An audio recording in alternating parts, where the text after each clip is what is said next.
এই সেই ভালোবাসার নদী, এই নদীর পার বসে কতই না স্বপ্ন দেখিতাম। আজ এই নদী বিলীন করে নিচ্ছে হাজারো ঘরবাড়ি, হাজারো মানুষের সম্পত্তি। নেই আজকে হাজারো মানুষের মুখে কোনো খাবার, কিংবা কাউকে কবর দেওয়ার মতো কোনো জায়গা। মরা লাশ কাঁধে নিয়ে ঘুরছে একুলে ওকুলে, কোথাও একটু মাটির ঠিকানা পাওয়া যাচ্ছে না।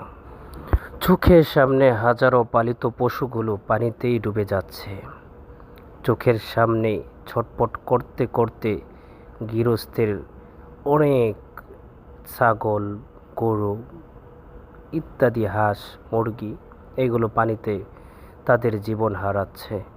যে যেখান থেকে দেখছেন ভিডিওটা, আসুন বন্যাত্ম, আসুন আমরা সবাই পানিবন্দী মানুষের পাশে দাঁড়াই। আজকে আমরা যদি বিপদে দাঁড়াই, আজকে আমরা যদি বিপদগ্রস্ত মানুষের পাশে দাঁড়াই,